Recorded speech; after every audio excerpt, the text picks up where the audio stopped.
आइए साथियों, आज हम जलवायु के आधार पर वनों के वर्गीकरण की बात करेंगे और साथ में कुछ तथ्यों को जानने की भी कोशिश करेंगे। तो प्यारे दोस्तों, राजस्थान के अंदर जो वनस्पति है वो जलवायु के आधार पर 5 भागों में वर्गीकृत की गई है। तो जलवायु के आधार पर जो राजस्थान के अंदर पाए जाने वाले वन हैं उनको कितने भागों में बांटा गया है? 5 भागों में। कौन कौन से हैं आइए देखते हैं। सबसे पहले बात करें तो एक है उष्ण या शुष्क कांटेदार मरुस्थलीय वन। पहले नंबर पे कौन से हैं? शुष्क कांटेदार मरुस्थलीय वन। दूसरे नंबर पे आते हैं मानसूनी पतझड़ वन।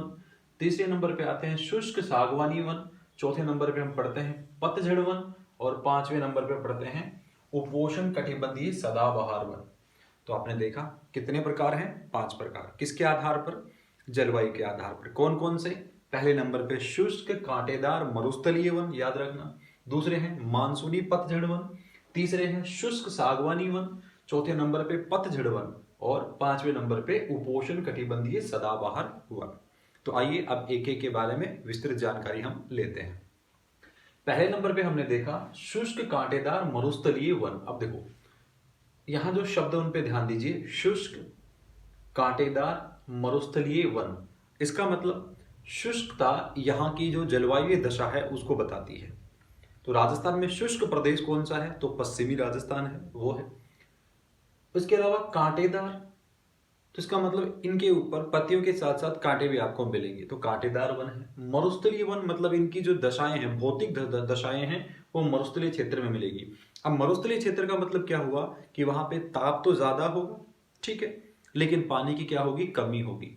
तो इन भौगोलिक दशाओं की वजह से उन वनस्पति पर क्या प्रभाव पड़ता है? तो सबसे पहली बात, इनकी पत्तियां छोटी होती हैं और छाल क्या होती है? मोटी होती है। पत्ती छोटी होने का मतलब वाष्पोत्सर्जन, मतलब फोटोसिंथेसिस के दौरान जल की खपत को कम से कम किया जाए। और छाल मोटी होने का मतलब क्या है कि जिस वनस्पति के निर्माण की आप बात कर रहे हो वो शुष्क प्रदेश में है और टेम्परेचर ज्यादा है, तो वहां पर जड़ों के द्वारा और जड़ों से पत्तियों तक या पत्तियों से जड़ों तक जो खनिज पदार्थों का आदान प्रदान होता है, वाइसा वर्सा, उसका वाष्पोत्सर्जन नहीं हो जाए, टेम्परेचर का उस पर इफेक्ट न पड़े, तो उनकी छाल क्या होती है? मोटी होती है। तो वनस्पति अपने आप को दशाओं के, भौगोलिक दशाओं के अनुसार ढालती है। तो इनकी पत्तियां छोटी होती हैं, छाल मोटी होती है। ऊंचाई क्या होती है? कम होती है, लेकिन जड़ें क्या होती हैं? गहरी होती हैं। और आपने ये दशा जब देखी कि पत्ती छोटी है, छाल मोटी है, ऊंचाई कम है, जड़ गहरी है, टेम्परेचर ज्यादा है, पानी कम है, तो ये तमाम दशाएं जहां पर मिलती हैं, तो वहां पर जो वनस्पति पनपती है उसी वनस्पति को हम क्या बोलते हैं? शुष्क कांटेदार। याद रखना कौन सी बोलते हैं? शुष्क कांटेदार मरुस्थलीय वन। और उन्हीं का नाम होता है मरुद्भिद वनस्पति। कौन सी होती है? मरुद्भिद वनस्पति, या इसको जीरोफाइट बोलते हैं। तो अगर आपसे पूछा जाए कि राजस्थान का जो मरुस्थलीय क्षेत्र है वहां पर पाई जाने वाली वनस्पति कौन सी है, तो आपका जवाब होगा मरुद्भिद वनस्पति, या यूं कहें शुष्क कांटेदार मरुस्थलीय वनस्पति। ठीक है, तो ये राजस्थान में सर्वाधिक कहां पाई जाती है? तो याद रखना, अब एक चीज और समझना, सर्वाधिक इसका जो विस्तार है, तो आप बताओ राजस्थान में कौन से भौतिक प्रदेश का सर्वाधिक विस्तार है? तो आप बोलेंगे पश्चिमी मरुस्थल का। तो याद रखना पश्चिमी क्षेत्र के अंदर ये सर्वाधिक विस्तृत है। और पश्चिमी प्रदेश में स्पेशली शुष्क और अर्धशुष्क जो भाग आता है, मतलब यूं कहें कि जो जोधपुर संभाग है, बीकानेर संभाग है, इसके अलावा 2 जिले और ले लीजिएगा, झुंझुनू और सीकर, यहां पर आपको जीरोफाइट वनस्पति देखने को मिलेगी, मरुद्भिद वनस्पति देखने को मिलेगी। अच्छा, इसमें भी आप देखोगे तो जो वृक्ष पाए जाते हैं उनमें खेजड़ी है, रोहिड़ा है, बबूल है, नागफनी है।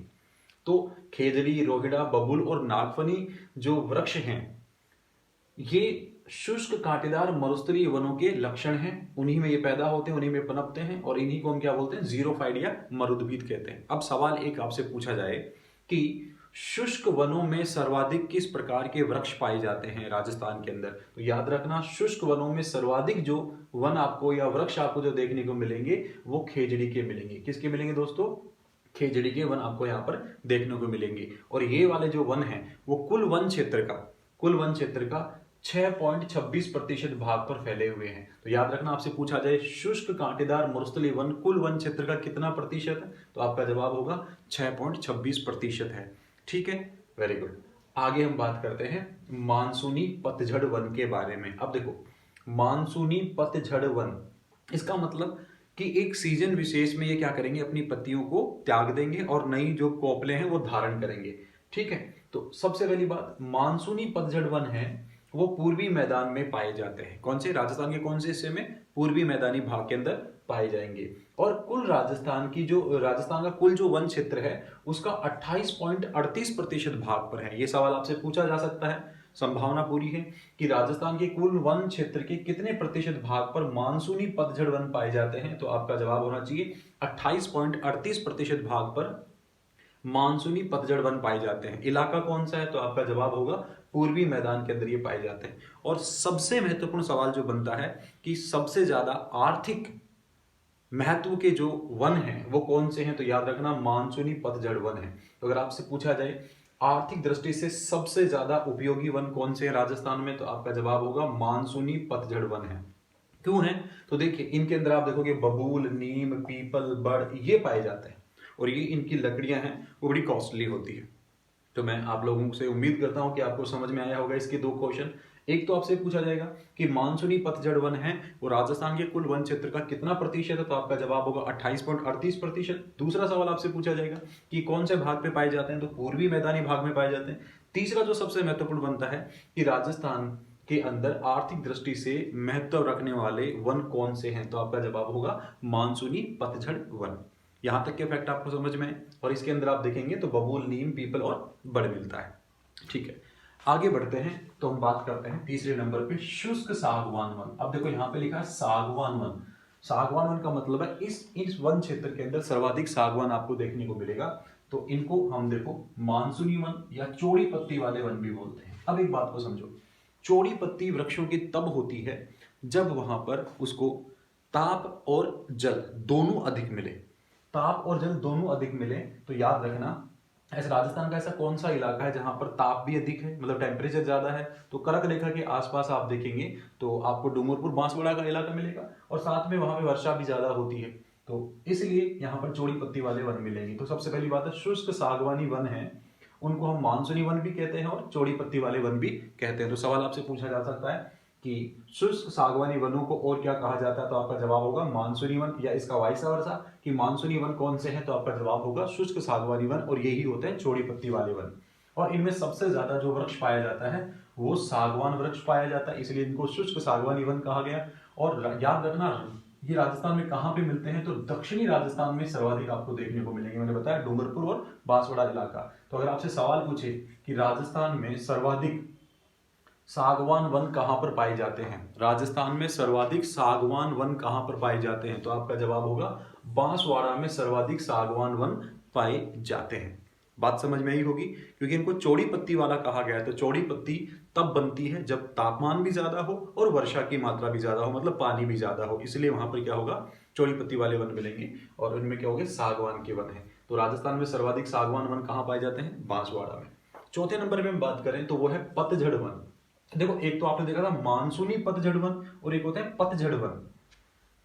तो ये राजस्थान में सर्वाधिक पाए जाते हैं। तो राजस्थान के कुल वन क्षेत्र का 58.11% भाग है वो पतझड़ वन का है। तो राजस्थान के कुल वन क्षेत्र का सर्वाधिक जो वन क्षेत्र है वो कौन सा है, पतझड़ वन है। और ये उष्ण कटिबंधीय पर्णपाती वन भी कहलाते हैं। याद रखना, उष्ण कटिबंधीय शुष्क पर्णपाती वन कौन से कहलाते हैं, पतझड़ वन कहलाते हैं, जो राजस्थान के कुल वन क्षेत्र के 58.11% भाग पर फैले हैं, मतलब सर्वाधिक भाग पर फैले हुए हैं। और मुख्यतः ये दक्षिण में दक्षिणी पूर्वी राजस्थान के में जो अरावली है ना, अरावली उसके जो स्लोप भाग है, जो ढाल वाला भाग है, वहां पर देखने को मिलता है।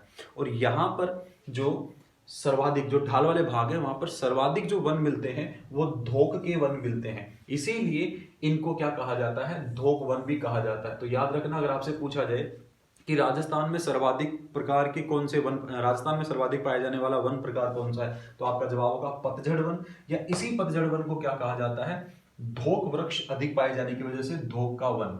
याद रखना, धोकड़ वन या धोका वन कहते हैं। और धोक जो पेड़ है उसका उपयोग है वो कृषि औजार बनाने के लिए किया जाता है। और जो पतझड़ वन या धोक वन है ये दक्षिण व दक्षिणी पूर्वी राजस्थान में पाए जाते हैं, सर्वाधिक भाग में पाए जाएंगे। तो हम ये कह सकते हैं कि राजस्थान में जो वृक्ष हैं या वन है उनका संकेंद्रण किस भाग में सर्वाधिक वन है, तो आप बोलोगे दक्षिण व दक्षिणी पूर्वी राजस्थान के अंदर सर्वाधिक भाग में वन पाए जाएंगे, वहां सेकेंद्र है, मतलब उनकी डेंसिटी ज्यादा है उस भाग पर।